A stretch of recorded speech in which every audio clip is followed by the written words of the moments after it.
What's up, my friends, and welcome into the PHLY Phillies Podcast. As always, we broadcast live from the Xfinity Lounge here at the PHLY Studios.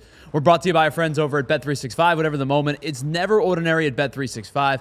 Find out why at Bet365. Get $200 back in bonus bets when you bet just 10. Deposit 10, bet 5. And, of course, our friends at TrueMark Financial Credit Union. Head on over to any one of their 24 branch locations or TrueMark.com/PHLY to get started today. A happy Wednesday to each and every one of you across the Delaware Valley and beyond as we continue to wait for baseball news, at least pertaining to the Phillies. We've had some signings and some deals and things like that. But today, as we continue to wait for the Phillies to do things, as we continue to wait for the winter meetings, which I have a sneaky suspicion things might start to heat up after the winter meetings get underway. It's where, you know, the GMs kind of get together in the lobby and they have a drink together and then they sit and they work some things out. And it's like, what do you need? What do you need type of stuff.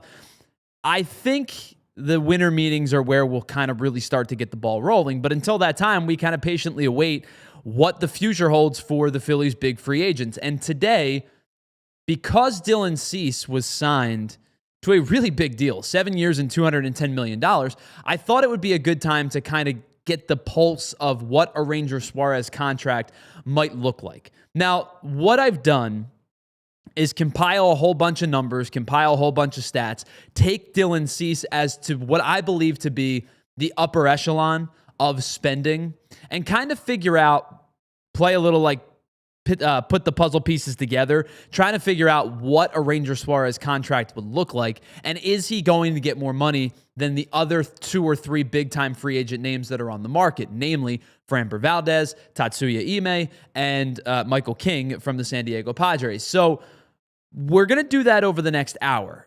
I think this is going to be an imperfect science. This is going to be what I've come out to kind of put together as a number. And we'll do that throughout the course of the show. Here's what's coming up on the PHLY Phillies podcast. We're going to try to figure out what Ranger Suárez payday is going to look like. Later in the show, reports have come out once again, Ken Rosenthal is headlining it this time, that there is a connection between the Cincinnati Reds and Kyle Schwarber, his hometown team. I'm going to tell you why Kyle Schwarber will not be a Cincinnati Red in 2026. Of course, we'll wrap up our Wednesday afternoon edition of the show with a Remember Me episode. Today's Remember Me category is going to be NL and ALCS MVP winners. So that kind of narrows it down for you. We'll play Remember Me at the end of the show. But before we dive into the episode today, we did not get a chance to do this yesterday because we weren't on the air yesterday, but today is PHLY Phillies Day of Giving. You saw it across the PHLY Flyers and PHLY Eagles show yesterday, and of course the Anthony Gargano show. The Phillies and Sixers are going to have their opportunity to do it today. So, just like we did with all of the other shows, here's a list. Here. Yes, got to go backwards. This is our Day of Giving fundraiser goals. So, if we reach the $50 mark on this show today, we will allow you guys to dictate a segment on Friday's show. It's going to be a you call it, ask me anything style. So what you can do is you can drop your comments in the chat. Ethan will save them. You can send them to me on social media at Twitter, at Tyler Zulli. You can email it to me at tyler@allphly.com. If you're a part of our Diehard program, you can send it to me on Discord. But you are going to be able to dictate part of the show on Friday with ask me anythings, you call it, ranks. I'll even go with the Stephen A. Smith bit where basically somebody sends him a tweet and he has to react to it blindly. Because I don't know if you've ever seen the one where he tries to pick a starter Pokemon and clearly he's never seen Pokemon a day in his life because he doesn't even know the names of the Pokemon. But something like that. I'll blind rank. I'll make a pick. That's at the $50 mark. At the $100 mark, if we get to $100 on this show today, I will do a McDonald's McNugget challenge. I don't know if you know this about me, Ethan. I don't like McDonald's food. It's not a slander at a potential client. It's just not for me. Everybody has their fast food of choice. McDonald's would not be mine. I will do a 20 nugget McNugget challenge on the air. And what do you think? 2 minutes? How many nuggets I can eat in 2 minutes? So we're not doing a set amount? I mean, we could. It could also be how long it takes me to eat 20 nuggets. We'll let the chat decide. We'll let the chat decide on that one. If we get to $200 on today's show, I am going to find a local pitcher somewhere in the area, high school, college, whatever it may be. I am going to find a local pitcher in the area, and I'm going to have them throw live BP to me. I have not taken swings in over 5 years. I have not played competitively in over 6 years. I'm going to get embarrassed. But we're going to live stream it on the PHLY YouTube and all of that as well. That is what we'll do for $200. For $300, we're going to do the 999 challenge and live stream it. So I am going to watch the Game 5 of the 2008 World Series. We're going to obviously smush them together. And we're going to do the 999 challenge. Now, here's the change. I don't eat hot dogs. I think hot dogs are gross. Instead, I'm going to do 9 Taco Bell tacos. Is that a fair change? Yeah, I think so. If you're unfamiliar with the 999 challenges, 9 innings of baseball, 9 food items, and 9 beers. So we're going to do 9 beers, 9 Taco Bell tacos, which I don't think are going to mix well at all, and 9 innings of the World Series. If we get to $500, we are going to get a tattoo live on the air. I'm going to go, there's a tattoo shop down the street. I'm going to try to hook up with them to see if we can figure out how to make it work on the air. And you guys get a say in what the tattoo looks like. So here is the individual amounts. If you have the ability, and I shouldn't say like I'm not making you give money. If you have the ability to give money, the largest donation on today's show, and we get to $500, will be able to help me design the tattoo. But if you give more than $10 individually, you can send me an album of your choice, and I will listen to the album and send on social media a review of the album. Could be anything that you love. $25 or more will get you an MLB The Show game against me and Ethan here at the PHLY Phillies staff. $50 or more, you can be on a segment on a January show. So it could be, again, whatever you want, but you're going to be live on the show with me for a 15-minute segment if you're able to do a $50 or more donation. And that is our Big Brother, Big Sister partnership. We want to make it fun. We want to make it engaging. So if you want to be a part of the show, $50 will get you a 15-minute segment on the PHLY Phillies podcast on a show in January. And that's where we've got it. People are already saying this is a terrible idea. So Markel Futt says the bathroom is going to be a hazmat situation. Yeah, it's going to be gross. Absolutely not. We're not getting Jerry Jones, but we will have other conversations about what it could be. Obviously, the tattoo has to be in taste enough. Nothing offensive, nothing slanderous. And it also has to be on a location on my body that, A, is not going to ruin my life, and B, we can show on the air. So I've said arms and legs. Is that a fair? I think so. Anywhere arms and legs is cool. Yeah. And I'm not getting a face tattoo. And obviously, nobody wants to see my butt. You know what I mean? So somewhere that you can do it live on this show that is appropriate for all ages. All right. While we wait for those, and we appreciate you, if you have the opportunity to donate to an incredible fund, Big Brothers Big Sisters is an awesome charitable event. We team up with them every year. Yesterday was our big day of giving. Today, we're going to do it on the PHLY Philly show because we did not get a chance to do it yesterday.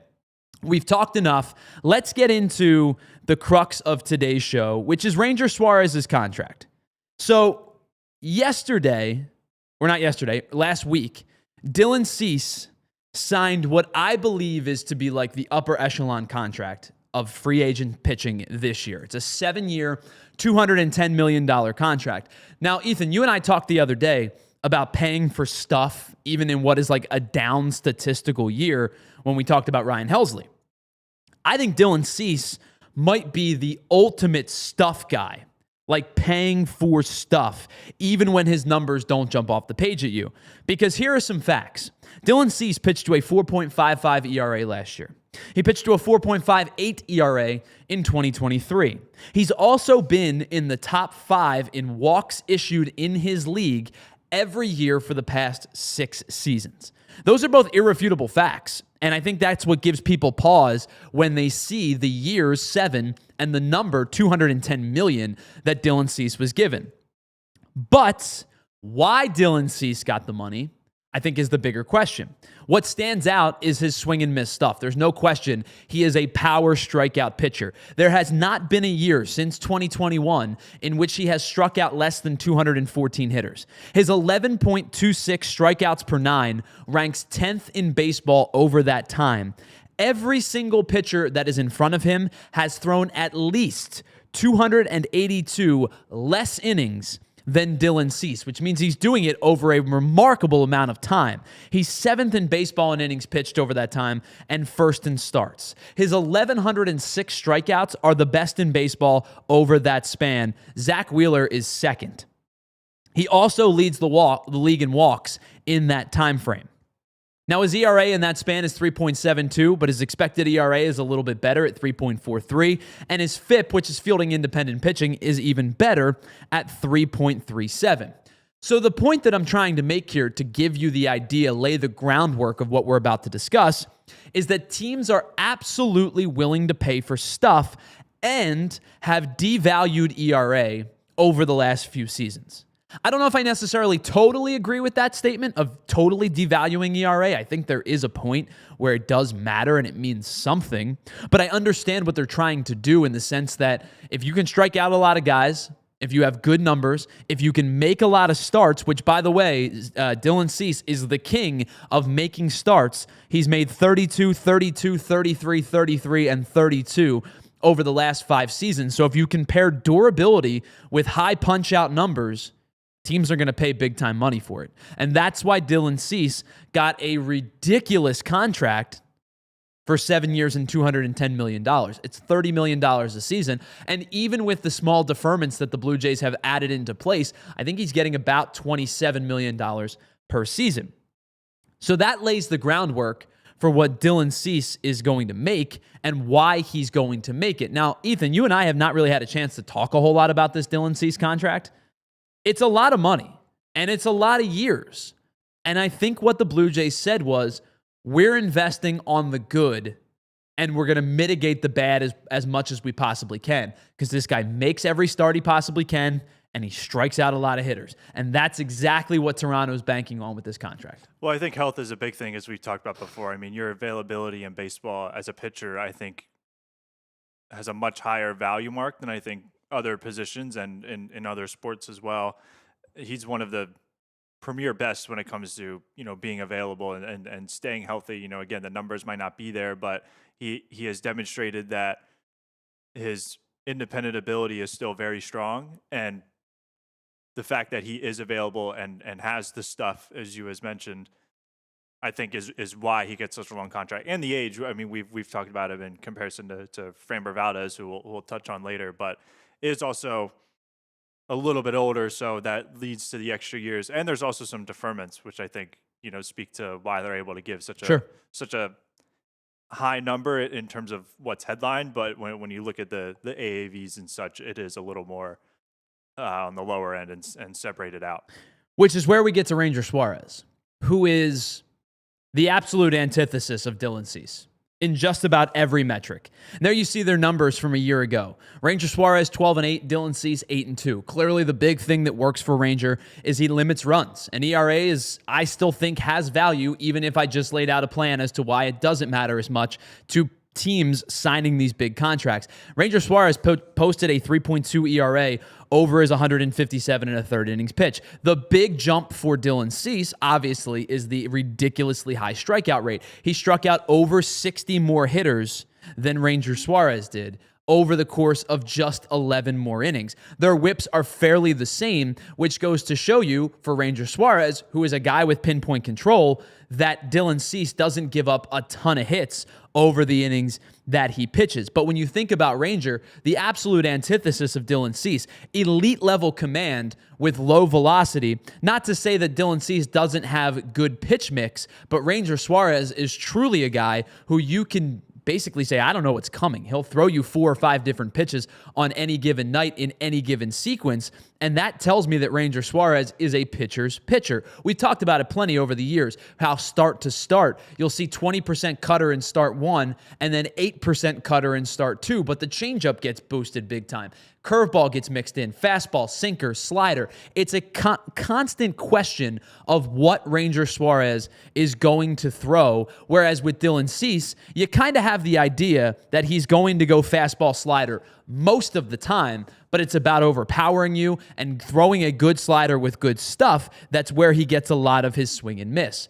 Again, Cease doesn't throw a ton of strikes and keeps the ball, keeps you kind of on your toes, whereas with Ranger, you kind of know he's going to be around the strike zone until it's time to get you to fish, and then he does exactly what he wants you to do. However, the bad with Ranger, I shouldn't say the bad, but the less compared to Dylan Cease, is he has mistimed over the years and hasn't made more than 29 starts in a single season and hasn't made more than 27 over the last 2 in any one season. His 157 in a third innings and his 151 strikeouts were the most in a season of his career this past year. So when it comes to Ranger compared to Cease, I don't think that Ranger gets anywhere near what Cease got in terms of total money or years. I think Ranger probably gets a much smaller total value. I shouldn't say much smaller, but a smaller total value and fewer years. I don't think he's terribly far off when it comes to AAV.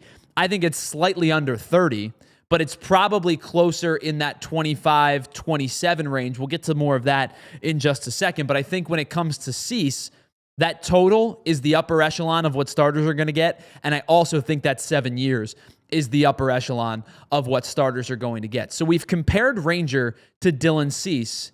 There's a couple of guys still out there that are free agents that I think are more apt comparisons, and we'll talk about them on the other side. It's Framber Valdez and it's Tatsuya Imai in specific that I think are really intriguing comparisons for Ranger Suárez's contract. Again, we'll talk about the Kyle Schwarber to the Reds conversation, and we'll wrap up today's show with Remember Me, as we always do. It's the PHLY Phillies Podcast. We broadcast live from the Xfinity Lounge here at the PHLY Studios, and we'll be right back after this. All right, with pro football season in full swing, bowl season just around the corner, pro hockey, pro hoops, and of course college hoops as well. If you call yourself a sports fan, you have to get Xfinity. There's no lagging, no buffering, no switching between apps. It's just all of your favorite teams and the best games all in one place. It is the perfect fan flex for that sports fan in your life. Sometimes you can watch as many as 4 games at once with the quad box, and with crystal clear optics and sound enhanced with 4K, it's going to feel like you're at the arena or the stadium or the ballpark anyway without having to leave the comfort of your couch. So next game day, make sure the big fan in your life isn't a big fail. Learn more at Xfinity.com. Xfinity, imagine that. And while we're here, let me tell you about our friends over at Parx Casino, because whether your team wins or not, there's always another way to win with the Parx Casino online casino app. You can play some incredible games like Huff and More Puff or Fire Blaze Sky Queen. You can get all of the best table games right in the palm of your hand, like Blackjack, Roulette, Baccarat, and of course you can play all of the hot online slots. And some of them are based on your favorite streaming shows like The Walking Dead, Squid Game, Peaky Blinders, and so much more. And right now, new users get up to $1,000 casino bonus back if you're down in the first 24 hours. Head on over to betparx.com to learn all of the details and download the app, and you can get started playing the games that you love at the casino right in the palm of your hand. Must be 21 and physically located in PA, New Jersey, Maryland, or Michigan for BetParx. You love to play, you play to win, you bet BetParx. Gambling problem? Call 1-800-GAMBLER. All right, welcome back to the PHLY Phillies Podcast. Tyler Zulli, Ethan Hartley, everybody in the chat. First of all, I want to say hello to everybody in the chat. Stephen Paul, Markel Futz, our guy Chris Slem, Rich, Philly Junk Wax, Ray Schumacher, Broad Street Bullies. Who else have I not had a chance to say hello to yet that has been here? Don't want to miss anybody. I almost said myself. I was in the chat earlier and I almost mentioned myself. That was a very Ron Burgundy thing. Big thank you to our 2 contributors so far. First and foremost, Markel Futz, $25 donation. Thank you, Futz. You and I will have to connect offline on how you want to play some MLB The Show, what system that you use, and all that kind of stuff. We'll get you an MLB The Show matchup with Ethan and I in the coming days. Stephen Paul as well, thank you so much for the donation. We are getting closer and closer to our first goal of $50, which will get you a You Call It episode tomorrow, or on Friday, I should say, with your thoughts on the show. So we'll do Ask Me Anything. We'll do a segment that is surrounded by your chats and your thoughts on social media and in our Discord. We'll do it all if we get to that $50 mark. So big thank you to everybody who's here. Again, Provolone John, Lenny Franco, thank you for being here as well as a part of today's show. Let's continue this conversation about Ranger Suárez and where he kind of matches... Chris Slem got us $20, but it didn't post for some reason. So that gets us to our 50 mark. Ethan, ring the bell. Where's the bell? It's here somewhere. The Sixers guys use it. I don't know where it is. So what I need you to do in the chat, and Ethan, I know you're doing a million things. I'm sorry to add another thing to your plate. What I need you to do in the chat, please drop in the chat either an Ask Me Anything question, a segment idea that you would like to have on Friday's show, or a blind rank. And Ethan will pull them. If you're part of our Discord, you can @ me on our Discord channel. And if you're on social media, you can @ me @ Tyler Zulli, or you can email me, tyler@allphly.com. And we will get to our Ask Me Anything you show on Friday afternoon. We'll put it together here on the PHLY Phillies podcast. Appreciate you all so much for being a part of this show. We have reached our first goal of that $50 mark. Love you all. Appreciate you all. Thank you so much. Let's get back to the Ranger Suárez conversation. Because I think when we talked about Dylan Cease, that is the upper echelon, highest number that I expect, both in years and total number that is going to be handed out this offseason. But I think the guy that's more intriguing and more apt comparison to Ranger Suárez in terms of the years and the structure of their contract is Framber Valdez. Now, here's a look at the difference between Ranger Suárez and Framber Valdez's season totals from a year ago to get you an idea of where the two guys stand in comparison to the year that they had. Similar in terms of wins, Framber with 13, Ranger with 12, 8 losses for Ranger, 11 for Framber. Not necessarily their faults, pitching wins and losses. You know how I feel about them. ERA, fairly similar, a 3.2 ERA for Ranger and a 3.6 for Framber. Obviously, the big thing for Framber Valdez is he threw a ton more innings. Framber is an innings eater. He has been that way for a long time. 192 innings last year compared to the 157 for Ranger. Strikeout numbers, no surprise, have swing in the favor of Framber Valdez because he threw more innings. And their whips, almost identical. 1.22 for Ranger Suárez, 1.24 for Framber Valdez. Now, Ethan, you and I have talked about this off the air, and I have been on the record, I think, saying this as well. I think Ranger Suárez is going to get more years than Framber Valdez gets this offseason. However, I think Framber Valdez is going to get more per year in terms of AAV than Ranger gets. In fact, I'll go as far as saying I think Framber ends up getting the highest AAV for starting pitchers on the market. I think he's going to get more than $30 million a season. I just think it's going to be over a 3 or a 4 year period because he is a little bit older. He's 32. That contract would end when he's 36. It's just 2 years. It's not like it's an enormous amount. It's not like he's 36 compared to Ranger's 30. But I do think that Framber ends up getting more money. But I would say I think Ranger might get the extra year. So here's the thing with Framber. Again, the wins don't necessarily translate because sometimes you just have to be on a good team. But since 2021, that sticking point that we used earlier in the show, Framber has the most wins in Major League Baseball with 68. He's 5th in innings pitched. He's 3rd in qualified starts. Over that 5-year stretch, he has a 3.20 ERA, so he's been unbelievably consistent. And he has 875 strikeouts, which is not in the top 10, but it's a fairly serviceable number over that 5-year stretch. With that being said, Framber's got some weird metrics, man. Here are his metrics that really jump out to me. He serves up a ton of hard hit contact. And his average exit velocity over that 5-year period is consistently in like the bottom 15 percentile. So what we're trying to say here is Framber gets squared up a good bit and he gives up a decent amount of hard hit contact. The reason that Framber has been so good over the last couple of years is because it is all on the ground. 97th percentile of ground ball rates last year. 61.6% of the balls put in play against Framber Valdez since 21 are on the ground. That's the 4th most in baseball. That is unbelievable. How much we talk about Christopher Sanchez doing that. We talk about Ranger doing that a good bit. Framber Valdez is that dude when he talk about keeping the ball on the ground, which gets us back to that Josh Donaldson thing we talked about months ago, where Josh Donaldson, like a decade and a half ago, basically said, don't hit the ball on the ground, which I can't argue with a major league player who played for 10 years, but I don't necessarily fully agree with it, but he's a major league hitter, and he was really good for quite some time. But he serves up, Framber does, so much ground ball contact that sometimes it doesn't matter how hard you hit the ball, but if you hit the ball right at somebody, it's an out. Now, this also means you should probably play behind some good defense, because it is interesting that when Framber Valdez had his best year, that was the best statistical defensive year that the Astros had. For example, last year, the Astros finished 20th in team defensive runs saved, so they were in the bottom third of Major League Baseball. But in years past, they've been slightly better, and in 2022, which was Framber's best season by far as a Major League pitcher, the Astros finished 4th in defensive runs saved. So I think the reality is Framber would probably be wise to sign with a team that has at least baseline level defense. Oddly enough, the best team in baseball out over the last 2 years in terms of DRS already got their starting pitcher, because it's the Toronto Blue Jays.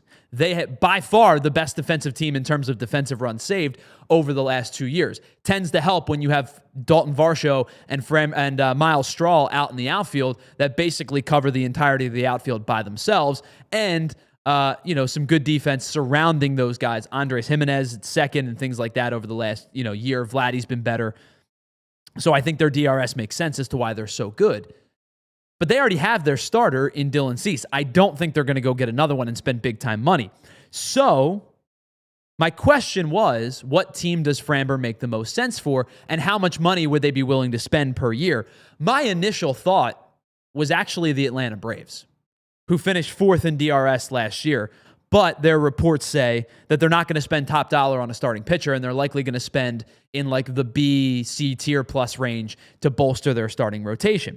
And the teams that are between the Braves and the 2 teams that I eventually ended up settling on, I don't think are going to spend big-time money, with the exception of the Boston Red Sox. But Ethan, the 2 teams that I've ended up settling on that I think make the most sense for Framber Valdez in 2026, both play in the same city. I think it's the Yankees and it's the Mets. They finished 12th and 14th respectively in DRS. Not terrible, middle of the pack. I think they could be a little bit better. But I think the Mets make a ton of sense in terms of signing Framber. We've talked about it, Ethan. They made sense for Ketel Marte. We've talked about they make sense in a Tarek Skubal trade. I think the Mets are going to go for broke with Tarek Skubal, but it doesn't necessarily mean that they're going to wait around forever to acquire Tarek Skubal. If Framber Valdez becomes available, I think Framber Valdez makes a ton of sense for the Mets. So I think the 2 most likely outcomes for Framber Valdez are the 2 New York teams, the Yankees and the Mets. I also think Framber gets somewhere in the $32 or $33 million a year range, but I think it's probably closer to a 3-year deal, maybe a 4th. But I don't think he gets that 5th or 6th year because he's 32 years old. If I said to you, Ethan, Framber Valdez, 4 years, $130 million. Does that sound too much, or are you okay with that number? I think it makes sense. The one team I was thinking that would also make a lot of sense, I think, would be the Chicago Cubs. The Cubs are another one that were, I think, 2nd or 3rd in DRS last year. Yeah, who needed a top-end guy. I don't know. Like, I can't figure them out. Yeah, that's the one. It's like, do they really want Framber Valdez? Like, you go and you trade for Kyle Tucker, and then you really don't make like, if I were the Cubs, if I'm owning the team, I'm making a full court press to sign him as soon as I could. Made sense for Tucker to hit free agency because he's going to make $7 bazillion. But I am surprised they didn't make the full court press. Then the report comes out that they were like weirded out by Imanaga accepting the QO. Like, they wanted him to not take it. They wanted the draft pick, basically. Yeah. And so he accepted the QO, and it like changed their thought on. That's weird, man. That is weird. That's weird. So I think the Cubs make a ton of sense if they actually want to spend some money. 100%. But I agree with you wholeheartedly. The Cubs should make sense. Yeah. They're coming off, what, a 95-win season? Yeah, they've ran a bullpen game in the postseason. Yeah, exactly. So it's like... And so, like, you look at Cade Horton, looks like he's going to be the real deal. Matthew Boyd was way better than anybody expected. I don't know if he's going to duplicate what he did. Imanaga's back on the QO, but you still have to figure that out for next season after that. Justin Steele has had a plethora of injuries over the last couple of years. They really need to figure out their starting rotation. Framber on a 4-year deal seems to make a lot of sense to me, especially because you don't have to worry about... like the winds whipping it at Wrigley Field and him giving up a ton of home runs because you can keep the ball on the ground. And then you look at that defense and you go, wow, Nico Horner at second, Dansby Swanson at short. Nothing gets by them up the middle. There's a reason they're as good as they are defensively, man. I think the Cubs make a ton of sense, but like, I just don't know how they're going to spend any money. But to me, I think the Mets, Yankees, Cubs all make a whole lot of sense. So to wrap this thing up, let's get it back to Ranger for a second. I do think that there is a scenario where Ranger gets somewhere in the range of $25 to $30 million per year. At this current moment, there are 14 starting pitchers who make at least $20 million on an AAV salary. Aaron Nola is slightly below at 24.5. So I think at 30 years old, Ranger Suárez's camp is probably going to try to get a 5 or 6 year deal. I think teams that are negotiating with him are going to look for closer to the 4-year range. I think a team ends up settling with Ranger Suárez on a 5-year deal that is somewhere in a $25 to $27 million per year range. Spotrac has his market value, AAV, at just north of $26 million. So if you're figuring on $25 to $27 million per season, a final guess for me, 5 years, $135 million for Ranger Suárez. The question is, where does it happen? And the two teams that I have kept coming back to all season long, and I still come back to this offseason, both play in the American League East. The Boston Red Sox and the Baltimore Orioles. The Orioles have already gone out and acquired their closer for the season in Ryan Helsley. They've gone out and acquired their power bat via the trade market in Taylor Ward. The last thing they need to do is go get a frontline starter. I think Ranger Suárez would make a ton of sense for that starting rotation. If Mike Elias and that group is willing to go out and spend about $25 to $28 million a season, I think there is a very realistic chance that Ranger Suárez is a Baltimore Oriole in 2026. I also think the Boston Red Sox make a ton of sense. So let me ask you, Ethan, before we hit our next break, any other teams in that regard? I think Chicago, again, probably fits the bill if they're willing to spend money. Any other teams in that regard that would make sense to you? And where do you sit on what you think Rangers AAV comes in on? Because I'm kind of like 26, 27 in that range, and I think it's probably about 5 years. Yeah, it would really depend on how teams value now in back-to-back years where he drops off in the second half of the season. You really see more with Framber, kind of more of a consistent line where, Ranger is really great in the beginning of the year, but then as, innings kind of pile up, it dips a little bit. So now happening 2 years in a row, it doesn't really look as much as just a coincidence anymore, just like an isolated issue. But he also, I thought, had a really nice September to kind of counteract that. But I agree with you. Like, we talked about it in late July, right around the All-Star break. We went from this guy's in the Cy Young candidacy to does he need some time because of like dead arm period situation. So I don't think Ranger has the capacity to be a 190 inning guy. I think the 160, 165 cap is probably where he's going to sit and probably should sit, quite frankly. As we said, the 157 and a third is the most he had over the course of his career last year. And that was factoring in he only made 27 starts. If he gets to 170, that's an abject win for all parties involved. But I think you get to that $25 to $27 million a year range, and that's probably where I think he'll end up sitting. As I said, I think it's going to end up being a team in the AL East. But again, the Cubs make a ton of sense. I would say if I were to rank them in terms of how much they're going to get paid, in terms of Cease being the highest, I think it then goes Framber AAV, Ranger. I don't know if I go Ranger or then Tatsuya Imai or Imai and then Ranger. I think they're going to be relatively close, the two of them combined. But I would say they both probably fall somewhere in that category. It's like Cease, Framber AAV, Ranger Imai as the next two. Imai, I think, probably gets 5 years. He's 27, I believe he is. Probably gets a 5 or 6 year deal. But I would be interested to see how much he gets on an annual salary basis. All right, on the other side, we still have to get into the Kyle Schwarber conversation, and we're going to finish today's show with our weekly Wednesday Remember Me. It all comes your way next on the PHLY Phillies podcast. We broadcast live from the Xfinity Lounge. We'll continue to check in on your Ask Me Anything questions, your donations to our friends at Big Brothers Big Sisters, and we'll check in on all of that on the other side. It's the PHLY Phillies podcast. We'll be right back after this. Whatever the moment, it's never ordinary with Bet365. You team up with the live in-game pioneers, and you find out why it's the place to be for live in-game betting. 780,000 live-streamed events each and every year, over 78 different sporting platforms. There is always a way for you to get in on the action with our friends over at Bet365. And how about this? Right now, new users sign up, use the promo code at the bottom of your screen, PHLY365, deposit $10, place a bet for $5, and you get $200 back in bonus bets, whether your bet wins or loses. You can use that bonus bet money on spreads, totals, player props, futures, and so much more. And again, you find out why it's never ordinary at Bet365. Must be 21 and physically located in PA. If you or someone you know has a gambling problem and wants help, please call 1-800-GAMBLER. And if you're looking for a Jeep or Ram truck, there's only one dealership in South Jersey that has been the market leader since 1967. That's our friends over at CherryHillJeep.com, and of course, the incredible complex over at Cherry Hill Jeep. They have incredible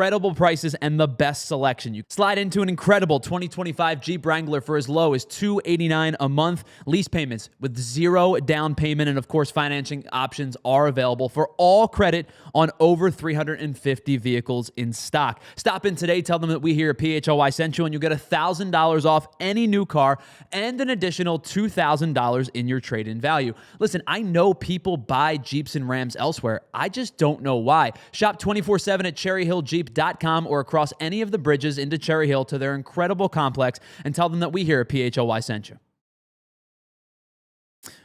Welcome back to the PHLY Phillies podcast. Tyler Zulli, Ethan Hartley, and you hanging out in the chat. Thanks so much for being a part of it. I love that the questions are piling in. Thank you so much for the AMA, for the blind ranks, for the segment ideas. We're going to do them all on Friday's show.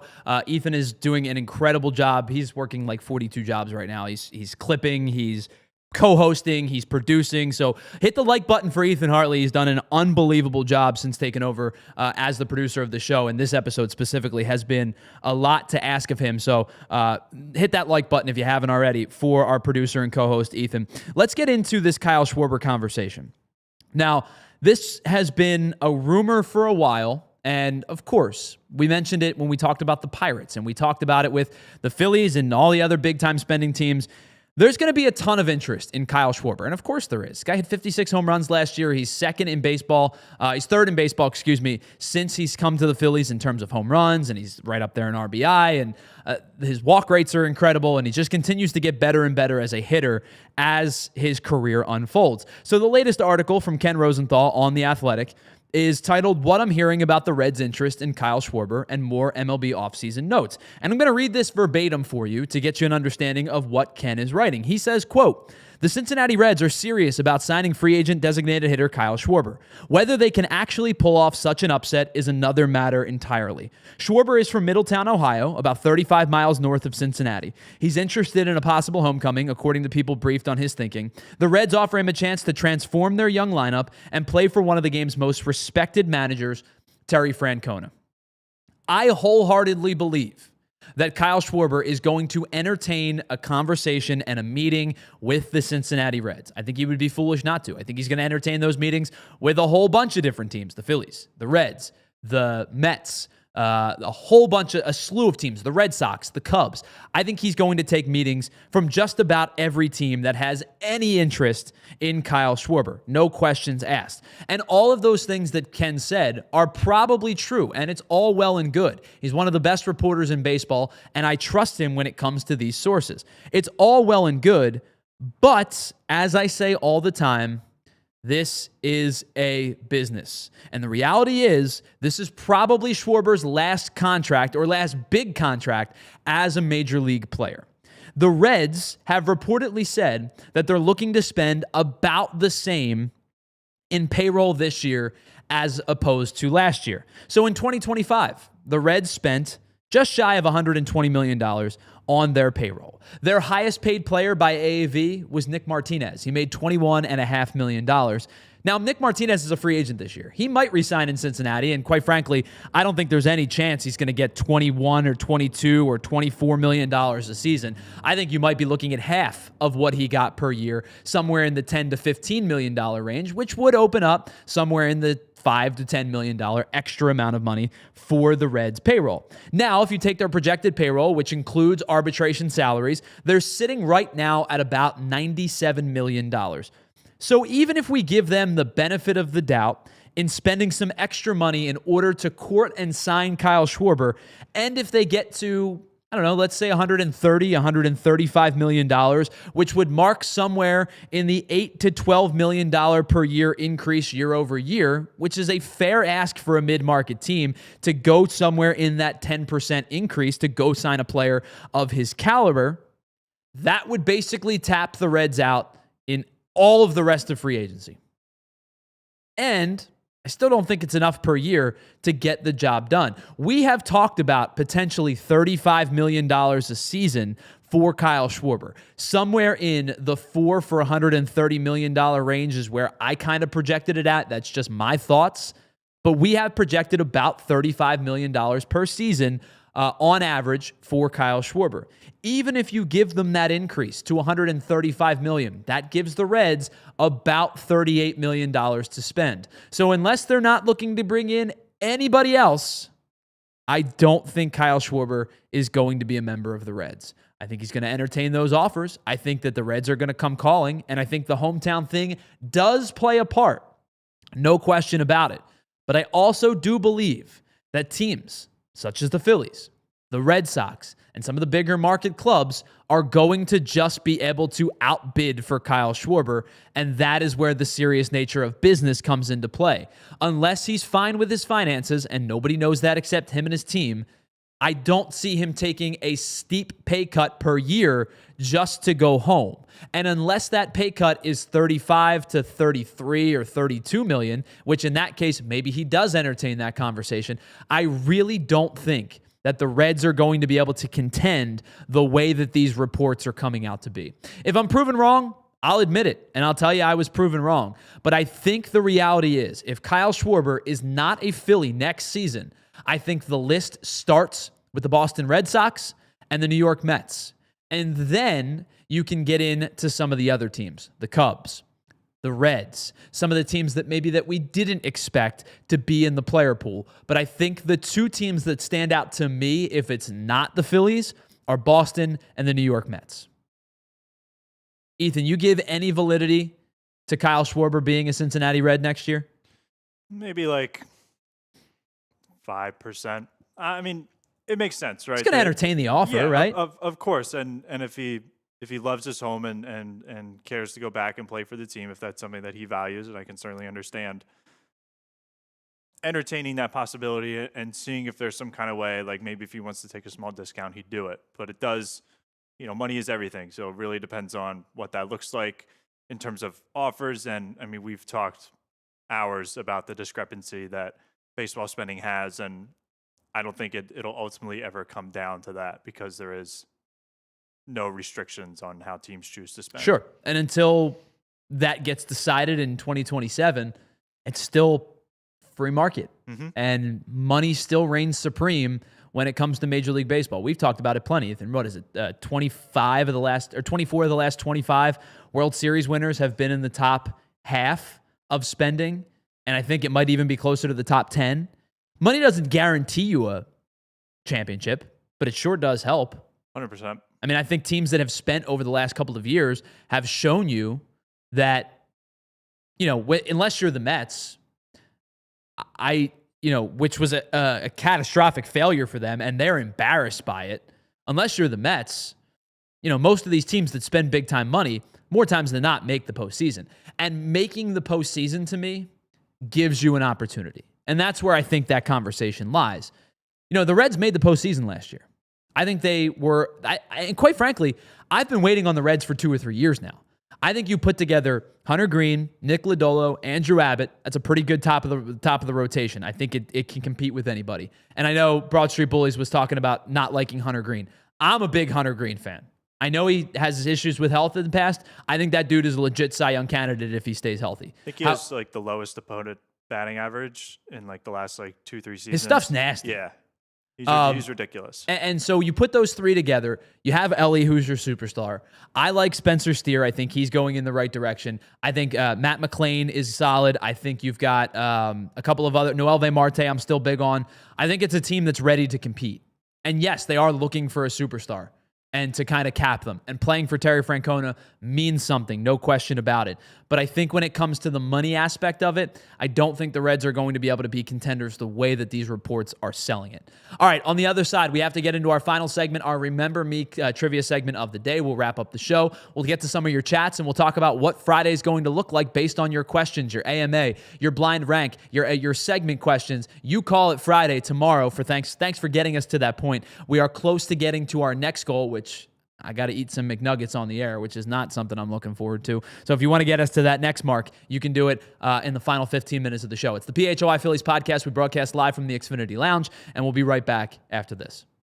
Well, there's no doubt we've entered the cold months of the year here in Philadelphia and the surrounding areas. And if your home has projects that are piling up, you have to team up with our friends at Ace Hardware and Ace Hardware Home Services because you don't want to be left in the cold this winter. Whether it's something as simple as a heating tune-up and some smaller fixes or bigger problems like generator issues or emergency repairs, the trusted pros will come right to your front door to get the job done right the first time. There's no guesswork. There's no stress. It's just trusted pros that do the job right the first time and make sure that you are satisfied along the way. So whatever it may be, as we get into this winter stretch of cold weather and snow and all of the other things that come along with it, make sure your home is running at full capacity. And if it's not, call our friends over at Ace Hardware and Ace Hardware Home Services today to get started on your next project.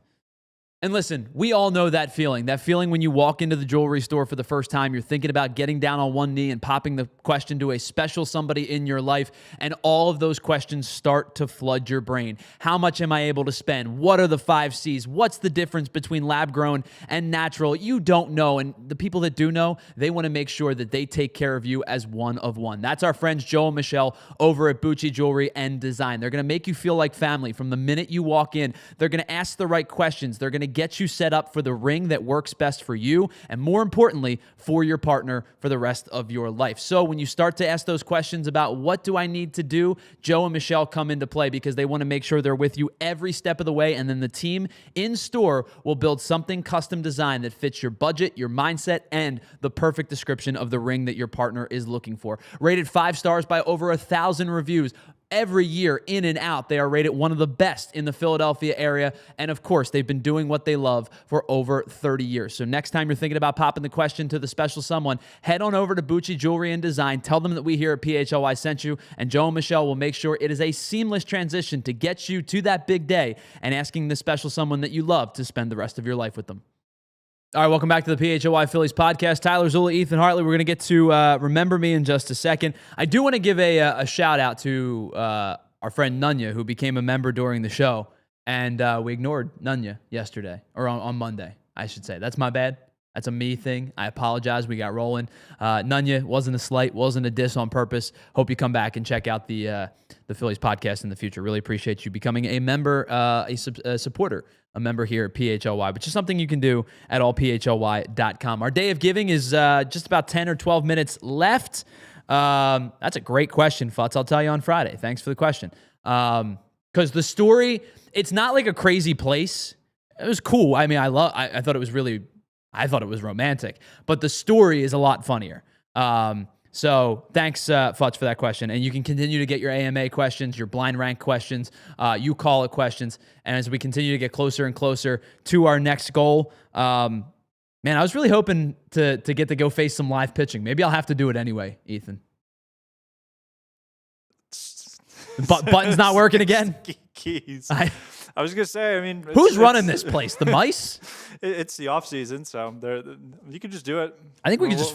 There's got to be somebody who pitched at like the college level that's looking to throw a bullpen. 100%.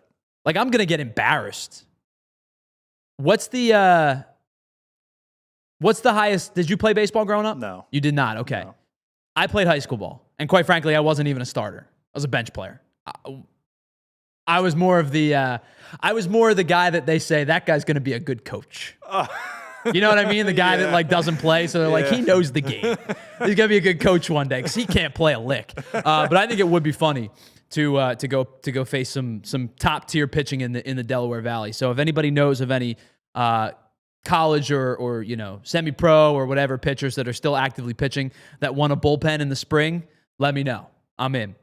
Let's get to our Remember Me segment of the day. It is our final trivia question, our final segment of our Wednesday show. 3 guys, and we will get you our Remember Me players here in short order. Ethan, today's category is players that either won an NL or ALCS MVP in the last 25 years. I give you that because I don't want to give you the total time frame. But in the last 25 years, these players have won either an AL or NLCS MVP. Let's get to player number 1. Well, before we do that, what? Frank Barber just gave $50, so you are going to be eating McNuggets. Frank Barber, my man. Not only Frank Barber are we eating McNuggets on the air. You hit me up off the air, whether it be on social or on email. Again, Tyler@allphly.com. We promised you a $50 donation. Get you a segment on a January show. So you tell me what day works for you. A Monday, Wednesday, or Friday. If you want to join the show live, we can either have you, we'll have you do it remote, or we can pre-record it. Whatever's best for you. You tell me, Frank. You let me know what January date works for you. We'll get you on the show for a 15-minute segment. We really appreciate you. And now on Friday, I got to do a McNuggets challenge. Shout out Frank Barber. So shout out everybody for being part of the show. Shout out everybody for being part of our donation. Somebody brought it up earlier. As a company, Ethan, our goal was $10,000 for the week. We smashed it in a day across all PHLY. Did you see the DNVR Nuggets? So the DNVR Nuggets top threshold, whatever it was a high number and they hit it. Their top threshold was their producer and their host switch roles for a show. Oh, wow. So the producer is really going to drive the show and the host is going to produce it. So really their cool. host is one of our like all-city production head of team. So like he has production experience. Okay. So he's not just going in totally blind. Okay, yeah. But their host has said on Twitter he's never hosted a show before. So I'm interested. So I actually really want to look forward to that. That will be really cool. I think that'll be a lot of fun. Let's get into our Remember Me segment of the day. Here's our first Remember Me player. Clue number, oh my God, I forgot to do it again, Ethan. Clue number two. I'll get to it eventually, I promise. Clue number 1, this player is an 11-year veteran who played for 4 different teams across his Major League career, was a 2012 All-Star where he hit 20 home runs in a season. This guy is best known for a World Series Game 6 walk-off home run with a Joe Buck call that was, "We will see you tomorrow night." Then this guy came back in number 2, in game number 7, and had a pretty critical double down the stretch that helped his team win the World Series after being down 3-2. When I first saw walk off, my immediately thought went to the Jose Bautista, but it was not Jose Bautista. That wasn't in the World Series. I think he also had a couple. Maybe he might have had some 50 home run seasons. This guy's 20 was his career high. Oh, geez. I would say that the clue to hone in on is the World Series heroics. What year was it? That's a dead giveaway. I'll give you the year. I'm not going to give you the teams. Okay. It was the 2013 World Series. He then took that and ran with it to a multi-year contract, the biggest contract of his career.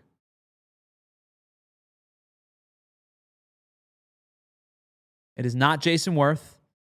Yeah, by the way, somebody gave $1,000 on the PHLY Eagles show yesterday. I saw Futz mentioned it. Wow. I think the person legitimately asked for Bo's personal cell phone number. Which, by the way, I love you all dearly. I'm not giving out my personal cell phone number. I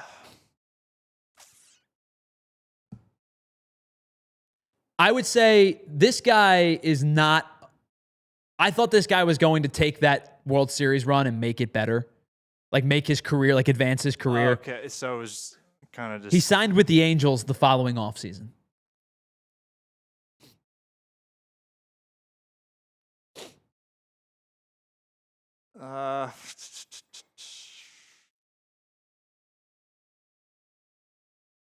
No, not coming to me. Not even a guess.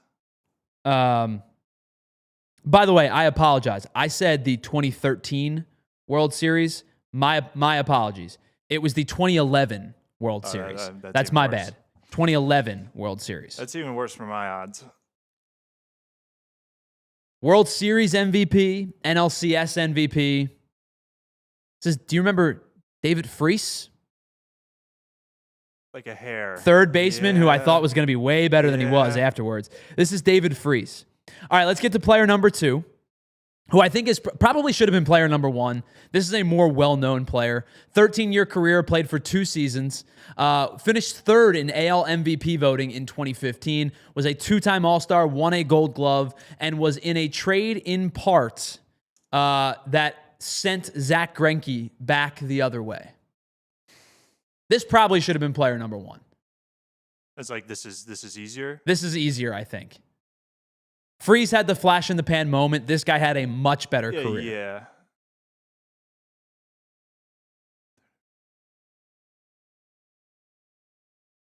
Yeah. Was traded from a team to the other team for Zach Greinke, and then later in his career went back to that first team and spent the last 5 years of his career there. I would say had 2 really good seasons and then was pretty much injury plagued. I would say this guy is more well known for the team he was traded to than the team he went back to. What was the team he was traded to? He was traded to the Kansas City Royals in exchange for Zach Greinke, in part.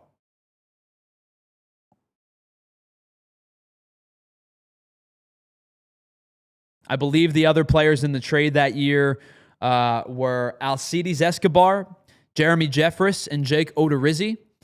Went to the team that he was traded for in exchange for Unieski Bentoncourt and Zach Greinke.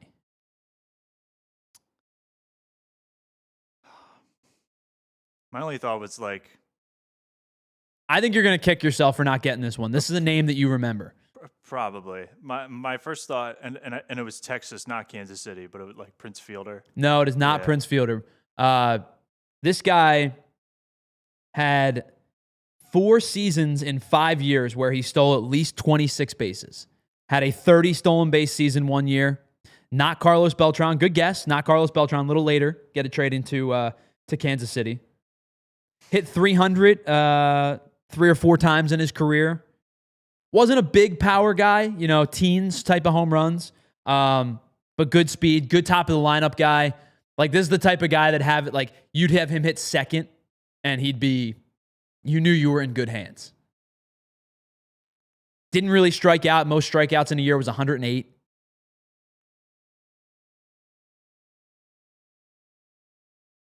Good defender, center fielder. I'm kind of... Just 1 Gold Glove, which is surprising. Shoot. I'm like wrapping around somebody. I just can't. I don't know if he played 13 years. I think he actually played a little longer. All right. Let me give you the name on the other side.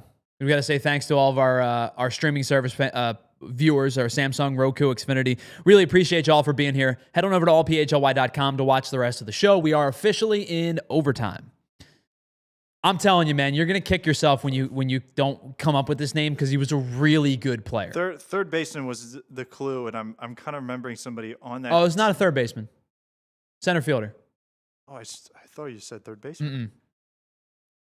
Third baseman of that team, I believe, was Mike Moustakas, but it was not Moose. Yeah, I don't know that if it was center fielder. Little after Mike Cameron's time. Good guess though, Rich. Yeah. Give up? Yeah. How about, do you remember Lorenzo Cain? Oh. I think this dude was a hell of a ball player. Yeah. And I think this to me is the guy, the social media account, the Hall of Pretty Good? Yeah. He is like a premier Hall of Pretty Good player. Mm-hmm. All right, let's get to our third one here. I think this one's probably going to be the hardest. This was a dude who was nasty for a couple of seasons. 9-year vet, played for 4 teams. From 2013 to 2016, had almost 80 saves and a 2.19 ERA. However, he made his MLB debut at 34 years old. He pitched until he was 42. Wow. But he didn't make his major league debut until he was 34. And I will give you one more hint. It is not because he's a career minor leaguer. Like he just came over really late. Came over from another country. My first thought, but he was a starter. The guy that went to the Yankees that came over really late was a starter from Japan. I can't remember the name. Trying to think which but more recent probably than 13 to 16. Yeah, this might have been like it's not coming to me. I'm trying to think of who you're referring to. Are you thinking of Masahiro Tanaka? It is not Tanaka. Yeah. I think he was much younger when he pitched with the Yankees. He didn't play very long, which made me think he came over when he was older. He was only 14 to 20. But yes, came over from Japan at 34 years old. This player did.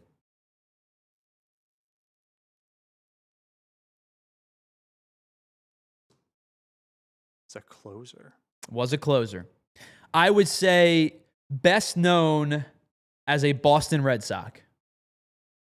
That's always weird to say, by the way. Boston Red Sox. Like one player is not the Red Sox, right? Right. So the single Red Sox. I see what you mean. No, not coming to me. Started his career in Baltimore. Again, was probably best well known for playing with Boston. I believe through the final pitch. Now I said the 2024 World Series, or excuse me, 2013 World Series.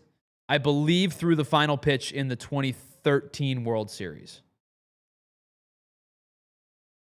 Frank Barber says Koji something. It is. It's Koji Uehara. Wow, good job. Was Frank. with the Boston Red Sox for a while. Yes, good pull, Frank Barber. Well done. He was really good for a while. He was old when he started. Struggled with Baltimore a little bit. Went to Boston and was really, really good for Boston. I think that was probably the toughest one. But that is going to wrap up our Remember Me segment of the day. And, of course, it's going to wrap up our show. Big thank you. Not just everybody in the chat today. You know we love you all the time. Thank you so much for being a part of the show each and every week. But a big thank you to all of those that contributed to our Big Brother, Big Sister charity donation. We have a whole bunch of fun stuff. We've got an MLB The Show game to plan with Futz. We've got a segment to plan with Frank Barber. And we have an AMA, pretty fun show planned for you on Friday. Plus, I got to eat McNuggets. Yay. Woohoo. Yay. What's that SpongeBob meme where Patrick's got the 2 little flags? Yeah. He's like, woohoo. Yep. That's how I feel right now. Gosh. All right. Well, I did this to myself. And you guys are excellent. It's for a good cause. It's for Big Brothers, Big Sisters. Thank you so much to them for partnering with us as always. It takes just a moment to make a lifetime of memories. And that's where our friends at Big Brothers, Big Sisters come in. So on Friday, we're going to have some fun. We'll do our trivia. We'll do our AMA segments and all of that. And, of course, we'll get into the latest news on Major League Baseball. And if anything happens with the Phillies in between then, you will know about it. We'll talk to you on Friday on the PHLY Phillies Podcast. The PHLY Eagles Podcast is coming your way next at 2 o'clock. That will be followed, of course, by the PHLY Flyers pre- and post-game show, 7 o'clock pregame show, and then, of course, 5 or 10 minutes after the game. Cheap Seats is on at 7 tonight as well. The Sixers will be back in action tomorrow. What sauce are we going to use? I guess that's a question. Should I be able to use sauce?